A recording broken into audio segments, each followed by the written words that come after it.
My thoughts on bodybuilding or the fitness market in general are pretty much negative nowadays. Let me explain.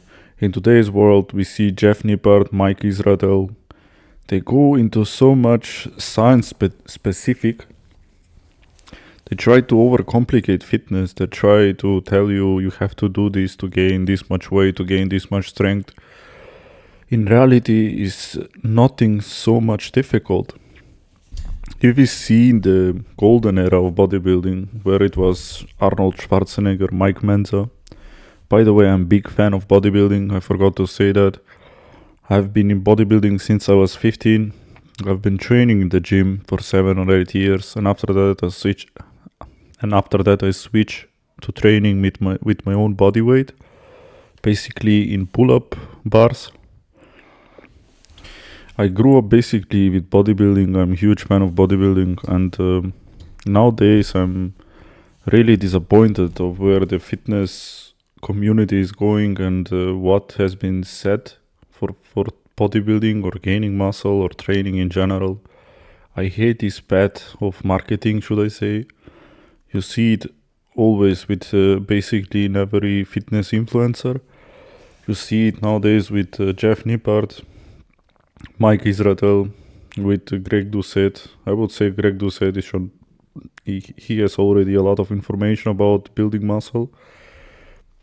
But I hate that they overcomplicate stuff. Bodybuilding or gaining muscle should be really understandable and easy to understand. It shouldn't be so much science specific like they try to make it. Oh, you have to train with this angle, you have to train with this weight, you have to do so many reps, you have to do this many reps, this many sets, you have to use this machine in this angle. In reality, it's not. Bodybuilding, it's not that complicated. It's basically a combo of recovery and food and tension that you put on the specific muscle group that you want to train and gain strength and muscle in that. So it's kind of boring when seeing so many videos about this.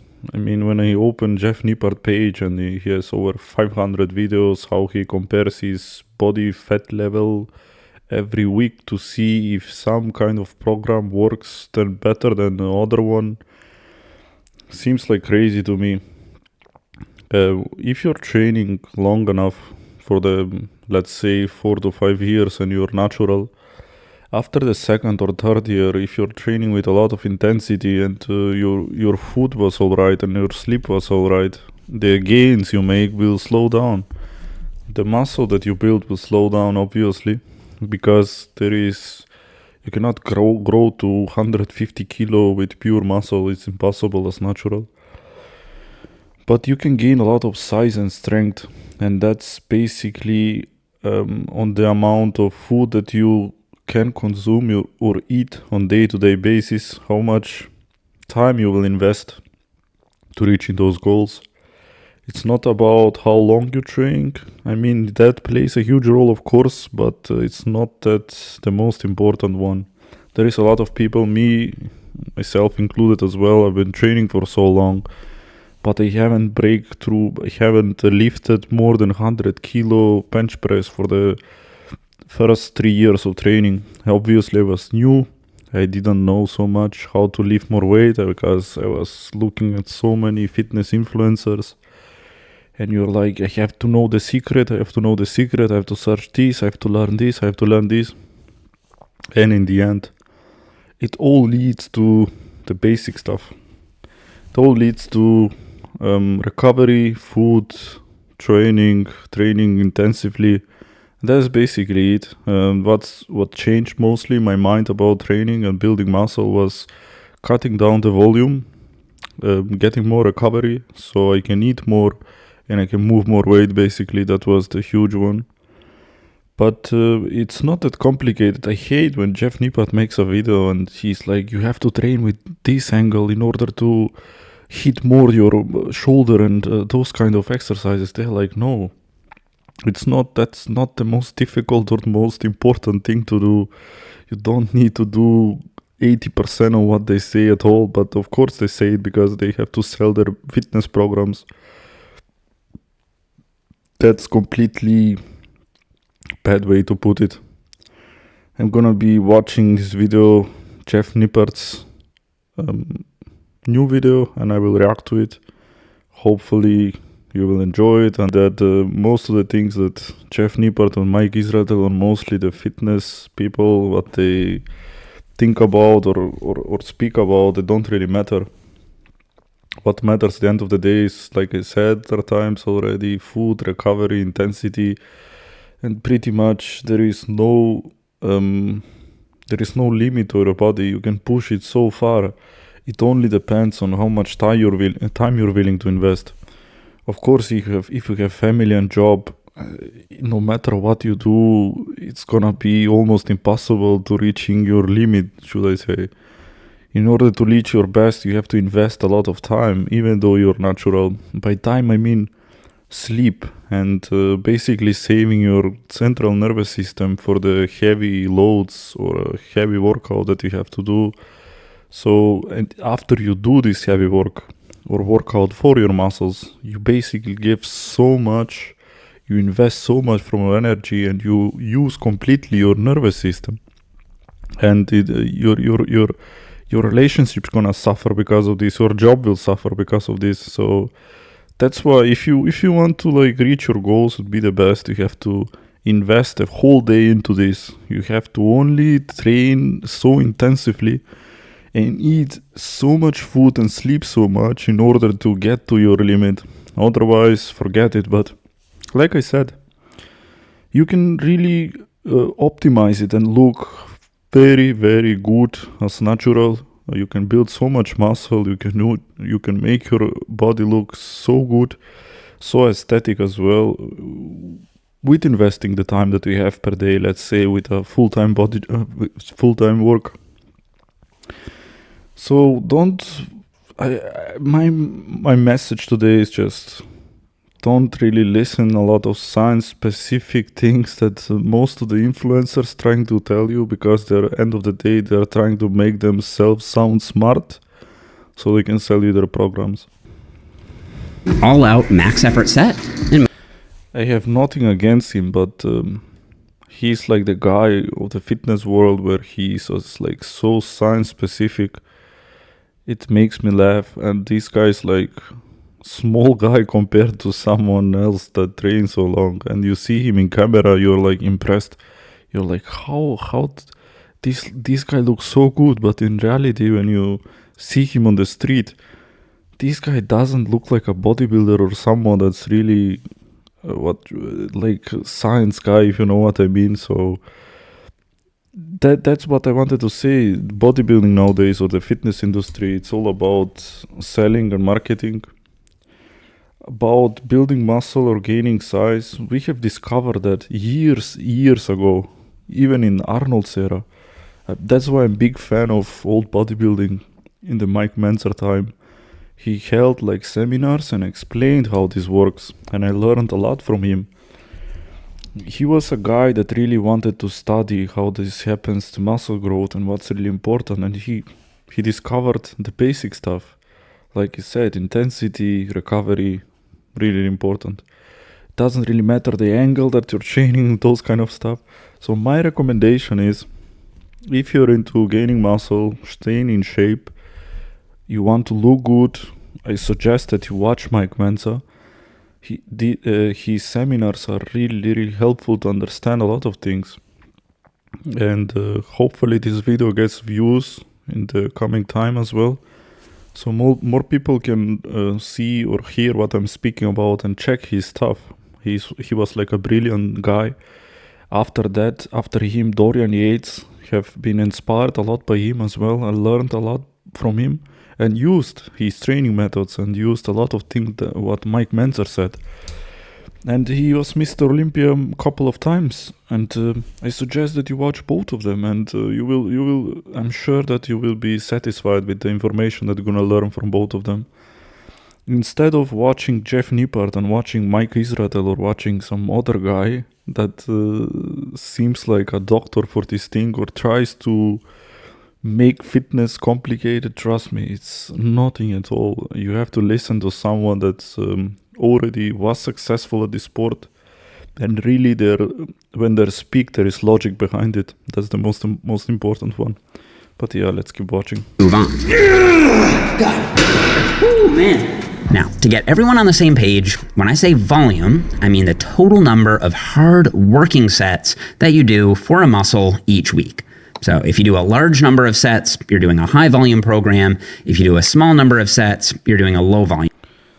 This is what I mean by complicating stuff. He's pulling like all the graphs that you have to see on your screen and speak about volume sets. In reality, is the perfect way to train your back or any kind of muscle is knowing that the muscle that you're training is fully recovered, that your central nervous system is fully recovered, that you can train with full intensity. Those kind of things are most important. It doesn't matter when you're training, it doesn't matter how often you train, as long as you have perfect recovery ability and you have slept well, you're recovered well, you have enough food in your body to grow. Those kind of things gonna help you make gains. Other these graphs, programs, what you see on the internet, they're like completely useless in my opinion. Program. So let's use our chest as an example.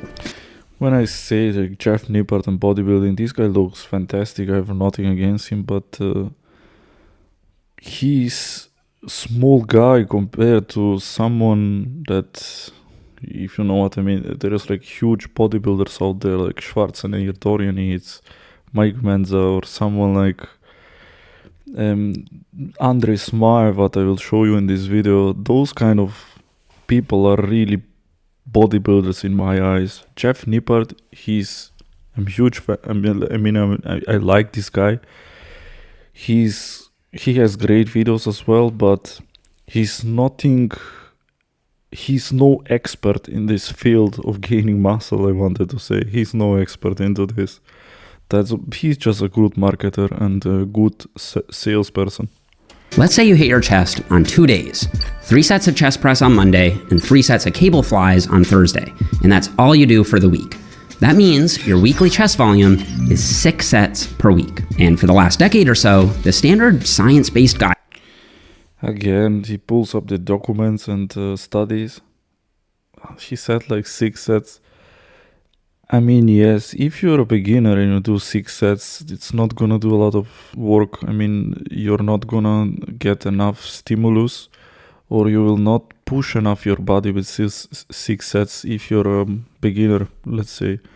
But if you're training really long, like myself, 8 or 9 years, my mind to muscle connection is really good because I've been training for a long time. I can feel a lot my chest when I do dips, let's say. I can feel a lot of my triceps. I can feel directly my biceps when I want to do bicep exercise. Those kind of things help you a lot when training your muscles. But that comes with experience. And of course, if you train for so long, you don't really need to do 20 sets. You can basically get, with couple of sets, you can reach your goal to stimulate your muscle for growth. That's why these studies, man, they don't really help a lot. Mind to muscle connection, it comes with experience, and you have to get to the gym and train. It doesn't come from looking at studies and looking what they have to say. It just doesn't make any sense. There is no perfect way of training. There is no specific way of 10 sets or 6 sets or 5 sets. You have to recruit or use maximum amount of muscle cells or muscle fibers for the specific muscle group that you're training. And that's basically it. Every time you go to train the muscle group that you want to make it grow, just you put maximum intensity on it. Try to use all the muscle fibers on it. That's gonna make your muscle grow. It doesn't make sense how many reps you do or repetitions. Doesn't make any sense. As we saw, like Mike Menzer or his program is like 1 set. If you can put so much intensity into 1 set and recruit so much muscle fibers, that's true. You don't really need to do 6 or 7 sets. But some people, they cannot push themselves so much, so they need like 2 sets or 3 sets. But I wanted to tell you, in your mind, you have to think about giving all the best you can when you pick up the weight or pick up your body weight or you train with your own body weight. Give your best on those sets that you, or the reps that you do. Give it all there. Try to stay focused and concentrated and train the muscle group that you want to train. And after that, you just have to chill, eat food, sleep a lot, and until the muscle group is completely recovered and you can bring the same intensity next time, or even better, which gonna be better for stimulus, then that's it. That's basically everything that you need. Guideline for sets per muscle per week was, what do you think? It's about 10 to 20 sets per muscle per week. Yes, that's why I hate this, man. There is no specific, nothing. I'm trainer myself, and I was in the gym. I had a clients that came, and I was writing trainings plan for them. And I was writing the same thing. I was writing like 3 sets pro exercises, but I was telling them, I was writing repetition as well for them. What I was telling them, doesn't matter how many sets here of writing repetitions, if you don't train hard enough, nothing is gonna happen. Like I said, doesn't matter what program you use, as long as you're training hard enough, there is gonna be results. If you don't train hard enough, no results. It's so simple. That's quite a lot. Going with our chest example, the low end of the science-based range at 10 sets would look like this. 3 sets of chest press plus 3 sets of cable flies on Monday, and this is gonna be science-based volume, man. I just don't like this at all. This is sensible, or this gonna help someone that has a lot of experience with training. When you have really good mind-to-muscle connection, something like this can help you. But if you're new to the gym doing 6 sets, it's not gonna do a lot, my friend. I'm sorry to tell you. It's just, if you're a beginner, you focus doing a lot of volume, train your mind-to-muscle connection, try to use more muscle fibers. This is the reason why you don't listen to those fitness influencers, those kind of things, and you just listen to the OGs like Mike Menza or Dorian Yates when they talk about muscle gaining. Mike Menza didn't give, his program was there, yes, but he tried to teach you how muscle building happens. Today you don't see that anymore. So this was enough talking, I believe. I'm gonna be making more videos about this because this is my passion. I love bodybuilding, I love gaining muscle, I love aesthetic physiques, and I will see you in the next one. Hope that you enjoy it, and I will be talking a lot about this in the future as well. Bye bye.